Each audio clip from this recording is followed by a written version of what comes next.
Olá, todo mundo. Eu agradeço muito a oportunidade de estar aqui. Poxa, estou vendo que tem gente de tanto lugar e, eu agradeço muito a Ana pelo convite, participar aqui desse espaço, desse bate-papo. Quero saudar os colegas da Tec Ideias, né, a Tereza e a Bruna aí que estão nos ajudando. Dar um grande abraço para muita gente conhecida aqui, pessoas, inclusive, muito importantes na nossa engenharia. E dizer que a minha fala talvez seja mais uma reflexão do que uma aula, né? Então, o que eu trago aqui é um conjunto de perguntas, porque, no meu modo de ver, eu trabalho com reuso, não tanto quanto o professor Mancuso, que está aqui na sala, não tanto, há tanto tempo assim, mas já tem 16 anos que eu venho trabalhando com isso. Então, de fato, eu acho que a gente ainda não tem uma estrutura, um arcabouço legal, mas também a gente não tem um monte de outras coisas, sobretudo experiências sólidas no campo da engenharia. Então, Ana, em vez de pegar esse título interessante que você propôs, eu resolvi mudar e colocar uma pergunta, né? Por onde começar o reuso de uma forma estruturada, consistente, que nem existe em outros países, como a Austrália, Israel, Estados Unidos, etc., né? A gente ainda está engatinhando, mas, na verdade, o mercado ele é que está tomando conta da situação em função de uma série de situações que a gente vem experimentando. Aqui no meu estado, no Espírito Santo, a gente teve uma crise muito séria aí em 2015, 2016, chegou até um pouquinho de 2017, uma crise extremamente séria, que atingiu tanto a área urbana quanto a rural. O norte do Espírito Santo, inclusive, tem regiões lá que são consideradas do semiárido, né? E hoje a gente tem aí, temos visto nos jornais, na televisão, a crise que está assolando a região sul do Brasil. Então, inclusive no Paraná, deve ter colegas do Paraná aqui na sala, talvez, e realmente a situação ficou bastante feia para eles, né? O que a gente não quer? A gente não quer chegar no dia zero, no momento zero, como chegou a Cidade do Cabo. Então, imagine uma cidade do porte, né, de Cape Town, sem água, mas absolutamente sem água, nas torneiras, nos apartamentos, escritórios, etc. Chamaram de dia zero, porque simplesmente as fontes acabaram durante um período de tempo. Se eu não me engano, 4 anos de seca, e os mananciais simplesmente não, se esgotaram, não tinham mais capacidade para suportar o metabolismo urbano lá naquela região. Então, o reuso para nós é muito importante, a gente é o Brasil, a pátria d'água, etc., mas as previsões aí para o futuro do nosso país não são muito alentadoras em termos de sustentabilidade hídrica. Existem vários modelos aí simulando como que vai ser o regime das chuvas no país. Eu trago aqui o trabalho aí do José Marengo, e ele mostra essas áreas mais escuras aí, aonde se desenham os piores cenários, né? E aqui nosso Espírito Santo aqui, a previsão é de alto impacto em termos de queda do regime de chuva. Então, isso coloca para a nossa engenharia sanitária, ambiental, a questão de como conservar a água, tanto no ambiente urbano quanto no ambiente rural. Eu chamaria principalmente atenção nos ambientes construídos. E aí, quando a gente fala disso, em termos de conservação de água, a primeira coisa é trabalhar na gestão da demanda. Não é o nosso objetivo. Eu não vou me alongar aqui, apenas eu queria dizer que a perda de água nos sistemas de abastecimento brasileiros é algo inaceitável, inaceitável. Se alguém pegar aí o SNIS, fizer uma consulta de como que anda a perda de água nos sistemas de abastecimento, tem regiões do Brasil que perdem 50% da água que é produzida. Isso não tem cabimento, não pode continuar assim. Isso, em algum momento, terá de ser atacado.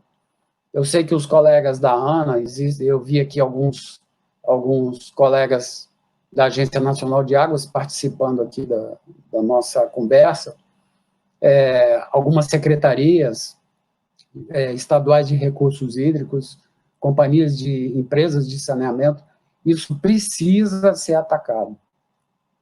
Agora, supondo que os mananciais tenham se esgotado, aí a solução é a gente olhar para as fontes alternativas, aí é gestão da oferta, em que a gente tem que buscar águas diferentes do que a gente vem fazendo até agora, que é para olhar para rios e lagos como mananciais. E aí tem o reuso de água, que vem suscitando aí grande interesse no mundo inteiro por um conjunto de motivos, né? Outras águas, como água de condensação, água de chuva, águas subterrâneas, etc. Talvez eu seja um pouco repetitivo, vou pedir desculpa aqui para a Bruna e para a Ana, mas eu queria pontuar alguns aspectos que eu acho que são muito relevantes para o que a gente está tratando aqui. Primeiro, é desmistificar a questão do esgoto. De fato, é água doce. O esgoto tem aí uma salinidade, dependendo da região, em torno aí de 200 miligramas por litro, em termos de cloretos. Lembrando que a água do mar tem 30 mil, em algumas regiões tem até menos do que isso. 200 é aqui na nossa região, que nós estamos na beira do mar, né? Quando a gente reusa o esgoto, a gente deixa de lançar poluição nos corpos d'água.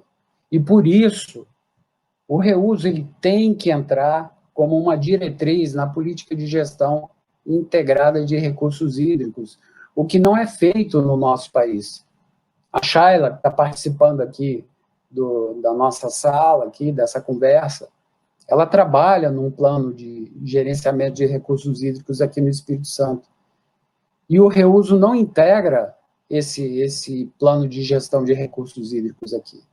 Assim como em vários outros estados. Isso é um erro do nosso planejamento, que precisa ser corrigido. Existem diferentes tipos de reuso, a Ana já citou aqui, está fartamente abordado. Em algum momento, eu creio que nós vamos ter que falar do reuso potável. Até agora é algo assim que é apenas tangenciado em todos os estudos que eu vi aqui no país. Me recordo que o professor espanhol, Ivanildo Espanhol, ele insistia nesse aspecto com muita razão, muita propriedade.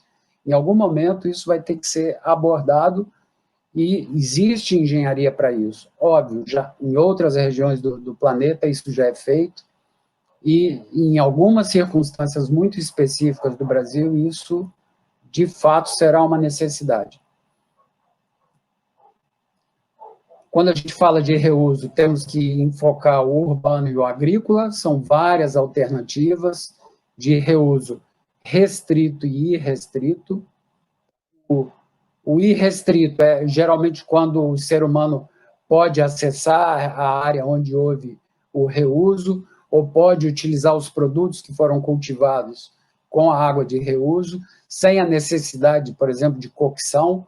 Então, quanto mais seguro, digamos, menor o risco, mais o reuso ele vai se tornando irrestrito. São várias tecnologias. Um erro muito grande que eu tenho visto aqui no Brasil é que a gente já parte de uma exigência muito alta.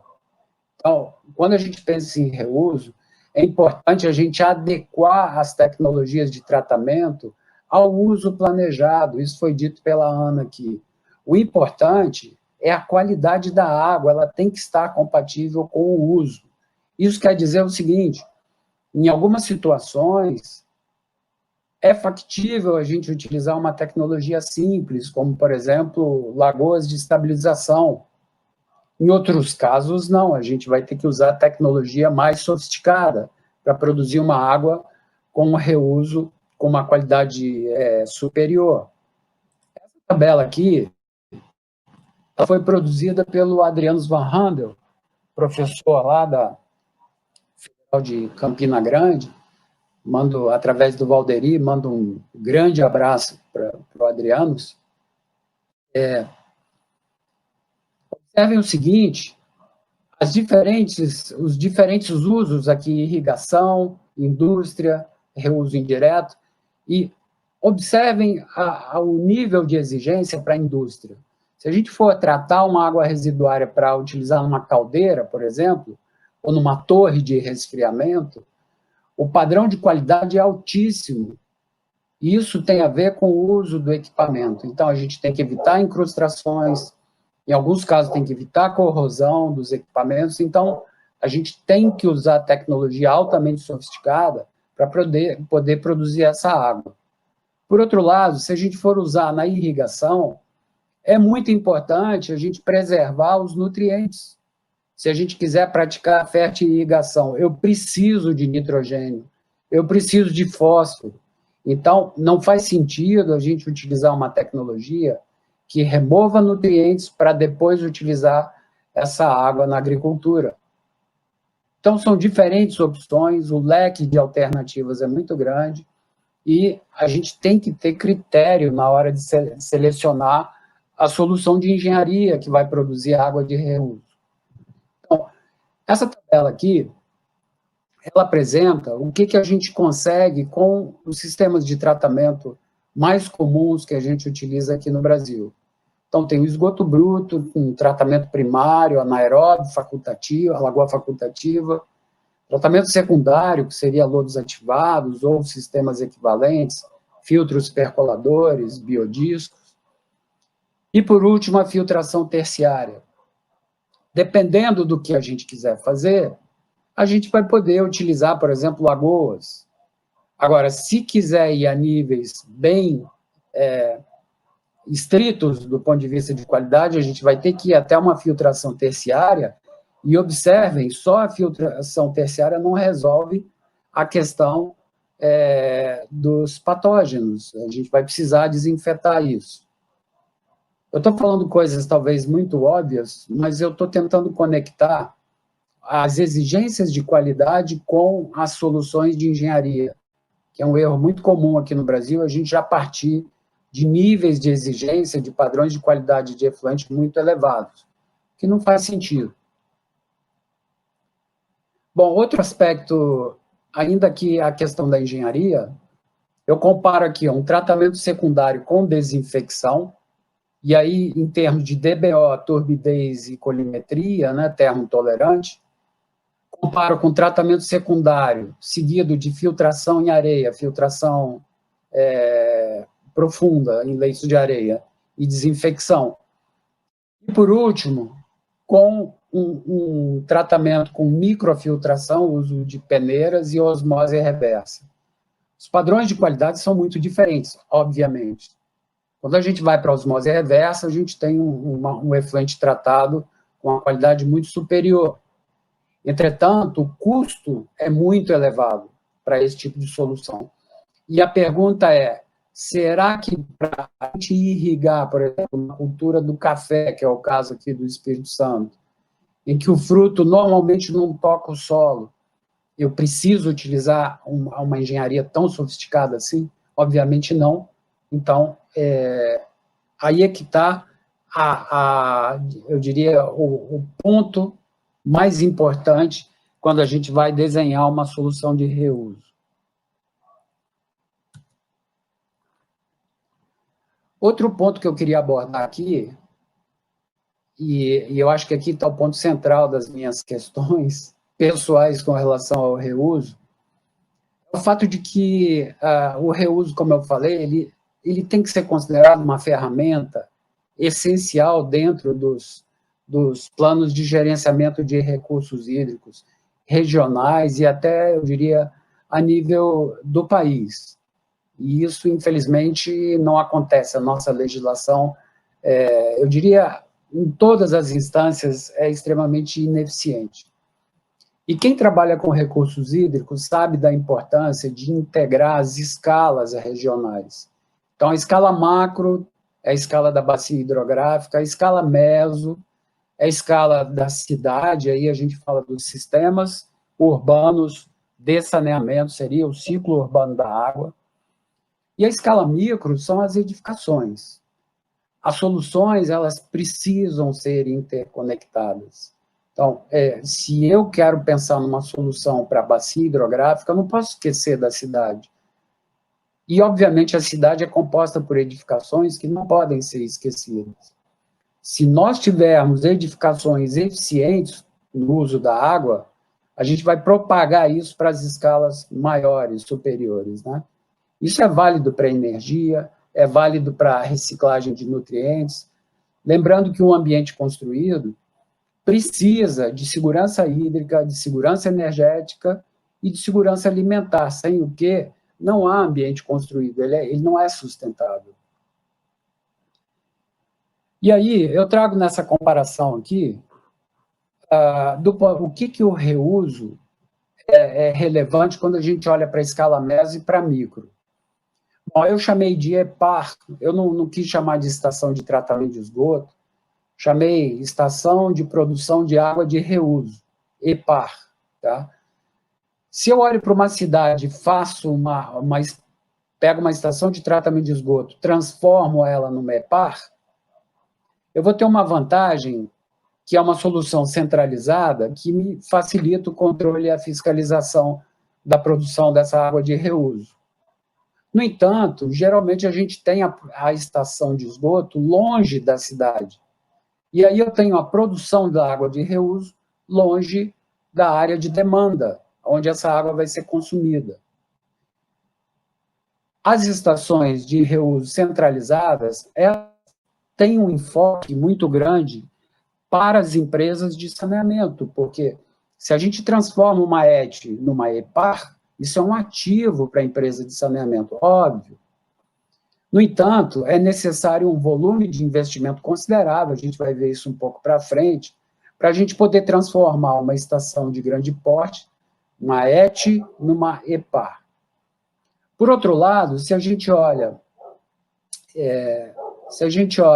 a microescala, aí a produção, no caso eu estou chamando de ETAC, eu estou falando de estação de tratamento de água cinza, mas obviamente a gente poderia tratar o esgoto até o nível de reuso. Isso tem um problema, porque nós vamos pulverizar estações de produção de água de reuso na cidade. E isso causa um problema de fiscalização. É mais difícil controlar isso. A grande vantagem é que a produção se localiza perto da demanda. Então, o prédio que produziu a água residuária vai usufruir da água de reuso produzida a partir dessa água residuária. Portanto, é um benefício direto aos usuários e não a terceiros, no caso, pessoas jurídicas, empresas. Né? E a outra vantagem é que isso é um investimento difuso, geralmente atribuído às empresas construtoras, no caso do CAPEX, as empresas que constroem as edificações. E no caso do OPEX, que é a operação e manutenção e o custo financeiro, por conta dos proprietários das edificações.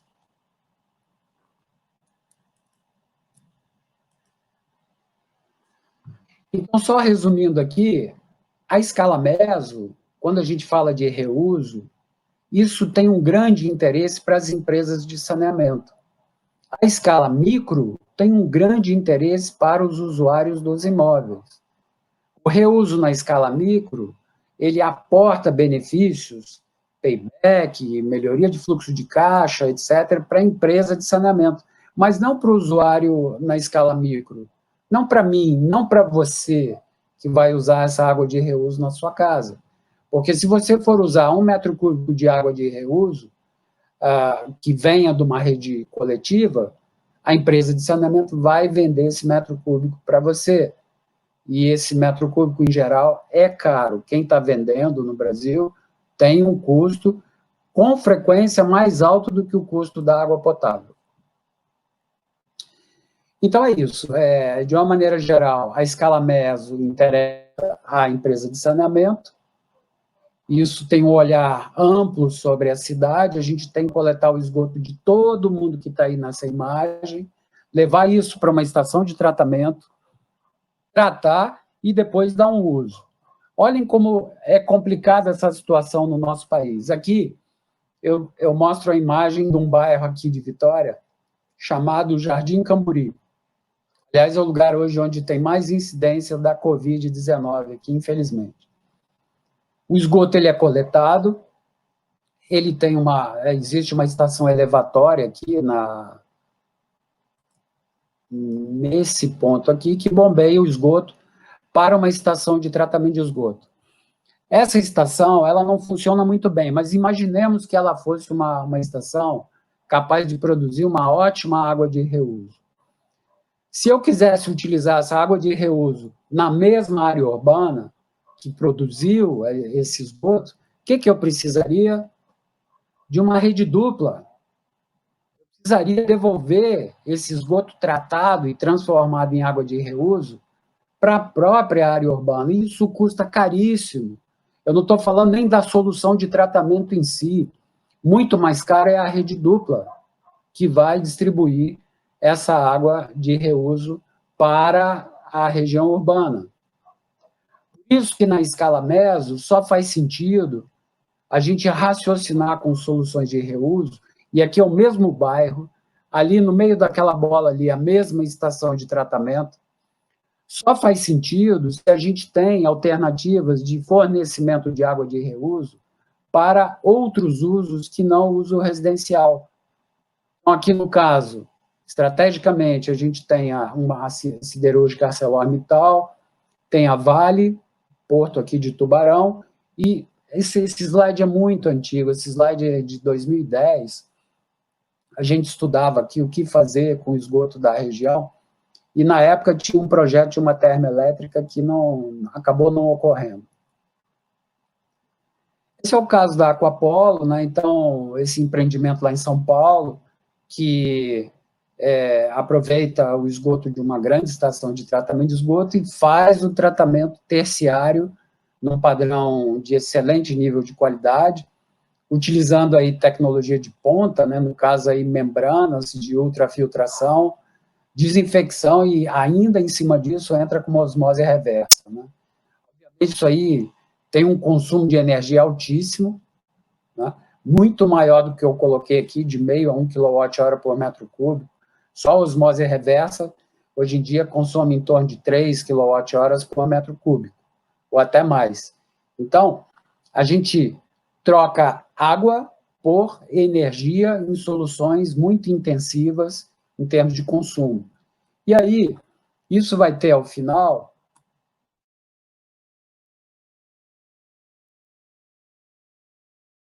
um impacto muito grande no custo. Esse slide aqui também é antigo.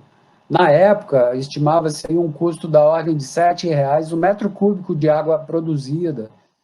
E há um tempo atrás, um colega que trabalhou com isso diretamente me informou que o valor de venda do metro cúbico aí era maior. Isso exige tecnologias diferentes. Nós temos trabalhado com isso.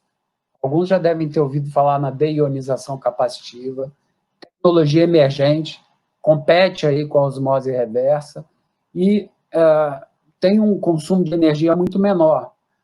Isso aí usa supercapacitores, né, que é um tratamento eletroquímico, a água passa por dentro de um cilindro, tem duas extremidades com polos diferentes, né, aqui um positivo, aqui um negativo. A água, ao passar, ela é deionizada, os íons negativos vão para o polo positivo, os íons positivos vão para o negativo.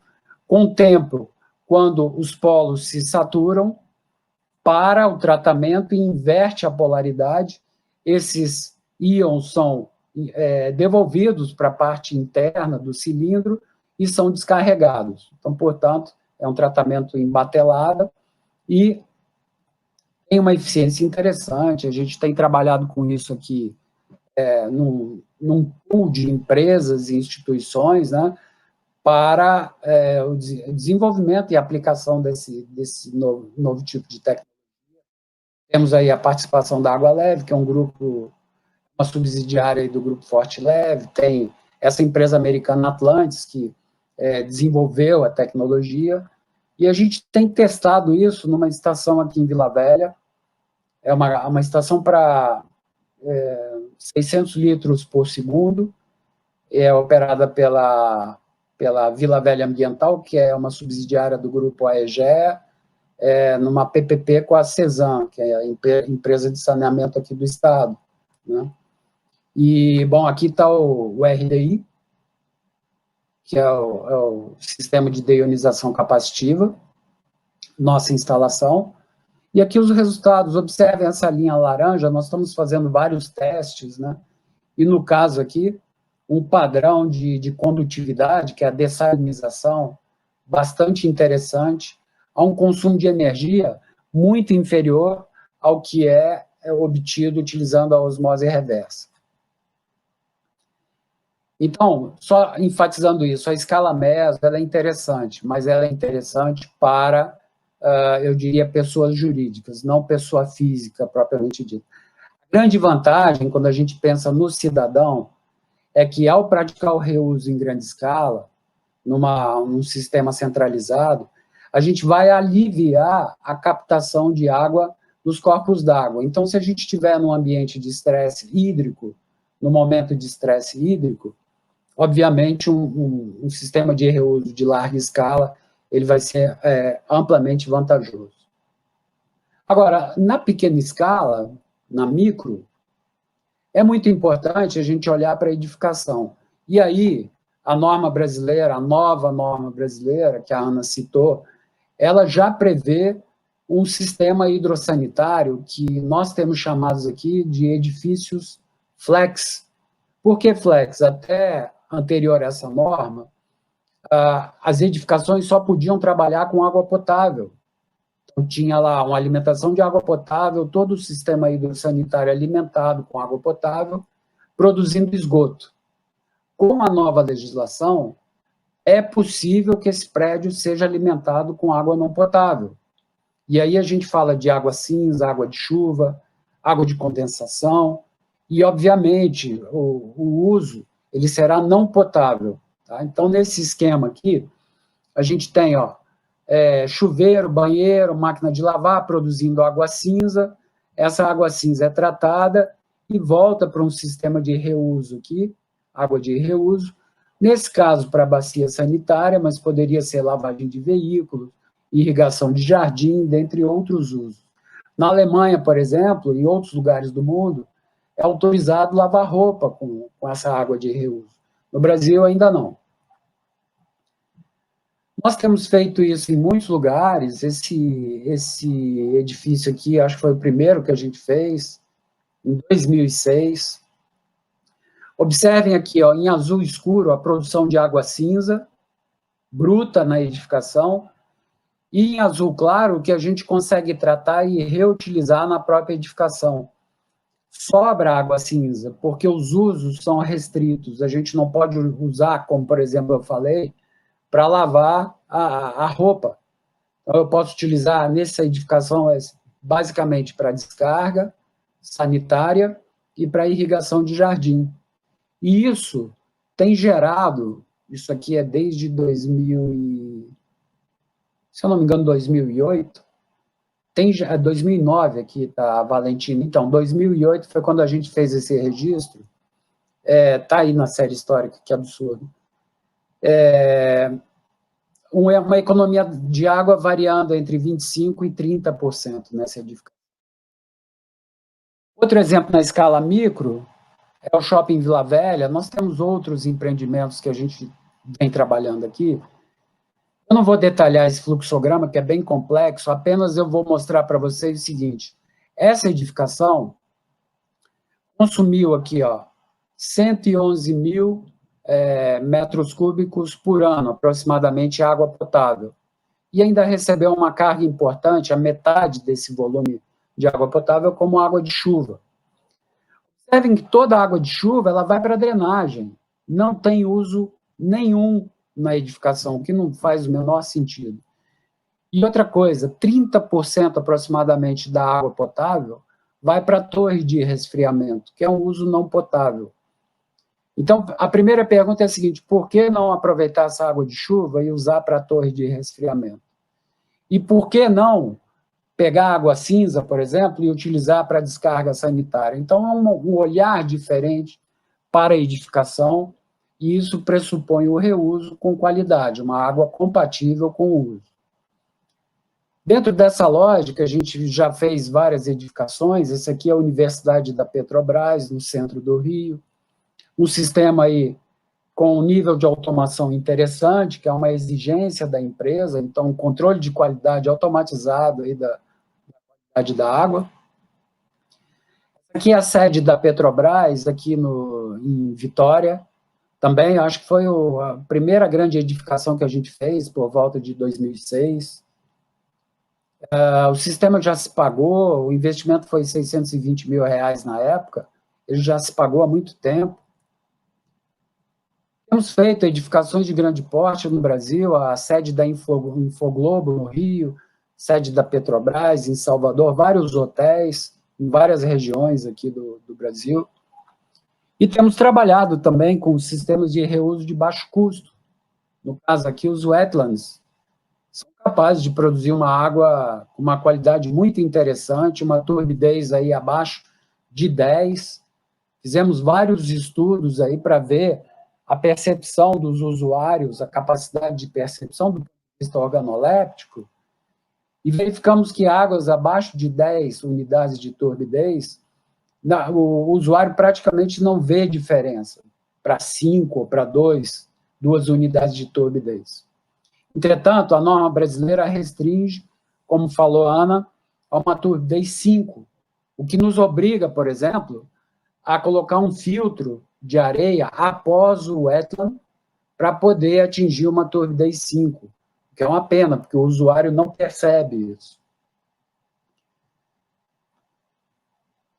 E aí chega um ponto muito importante que a gente lida com isso no dia a dia. O reuso não faz sentido para o empreendedor, para quem tem interesse no reuso, se ele não tiver viabilidade econômica. Não faz o menor sentido. Esse gráfico aqui é um gráfico de fluxo de caixa. Ele mostra o período em que o investimento, que nesse caso aqui foi em torno de R$150 mil, em quanto tempo o empreendedor recupera o investimento que fez. E aqui, nesse caso, esse estudo foi feito até pela construtora, estava previsto um retorno em 8 anos e meio, inclusive com BDI aí do empreendimento. E, na verdade, isso foi antecipado para algo em torno de 7 anos, porque a economia de água foi superior ao que havia sido previsto na origem. Outra coisa que tem que ser desmistificada é quanto custa o reuso descentralizado na edificação. Observem aqui essas setas vermelhas. Isso aqui é um orçamento completo da edificação, inclusive eu mostrei ela, é o edifício Royal Blue. E o investimento no reuso foi orçado em menos de 1% do valor, perdão, em torno de 1,5% do custo da obra. Custo, aqui não tem o BDI, tá? Não tem o custo do terreno. Então, se a gente colocar esses outros valores aí, isso vai para menos de 1% do valor de investimento. Observem bem, para a gente construir um prédio com essas alternativas de utilização de água não potável, fonte alternativa, o construtor vai ter que investir menos de 1%. E, no entanto, esse 1% ainda é uma barreira para o reuso na escala micro no país. Bem, a gente tem tentado desenvolver soluções para diminuir o CAPEX, que é o investimento. Temos investido muito em compactar, assim, o que for possível, as estações produtoras de água de reuso. Desculpa aqui, esses slides estão em espanhol. As soluções pré-fabricadas, elas diminuem muito o investimento, facilitam o canteiro de obra. diminui a dor de cabeça para o empreendedor, a estação chega pronta ao sistema, é só montar. Então, esse aqui é um exemplo, uma estação que a gente desenvolveu para a Vale, para um pátio industrial da Vale em Itaboraí, no Rio. Então, ela foi toda dentro de um container, todas as etapas de tratamento estão aqui, ó, sistemas biológicos, né? A gente trabalha sempre com anaeróbio, aeróbio, dentro do que foi desenvolvido pelo PROSAB, sistemas terciários, filtração de areia, carvão ativado para remover cor, nesse caso, e uma cloração. A gente também trabalha muito com a radiação ultravioleta, que aparentemente é algo caro, as pessoas acham que é caro, mas de fato não é tão caro assim. A vista interna do sistema, né, ele é bem compacto, ele chega pronto, é plug and play, né? Uma imagem do sistema sendo transferido já para o local, a implantação no local, e facilitando muito a vida do empreendedor. Esse mesmo conceito a gente utilizou para desenvolver a estação de tratamento e reuso, né, da Estação Antártica Brasileira, lá em a Estação Comandante Ferraz, iniciada de Martel. Então, foi uma empresa chinesa que construiu a nossa estação lá. Nós fabricamos a estação aqui em Vitória, em Vila Velha, na verdade, dentro de um container. Ela foi para Xangai, e de Xangai ela foi para a Antártica, onde foi construída, né? Essa estação foi inaugurada recentemente, e ela é dotada de duas estações compactas, uma que trata o esgoto sanitário e outra que trata a água cinza produzida. A estação é uma pequena cidade, no auge da ocupação, geralmente no verão. Essa imagem é uma imagem de inverno. 70 pessoas ocupam a Estação Antártica, e toda a água cinza aí produzida, ela entra num sistema de reuso, principalmente para descarga sanitária.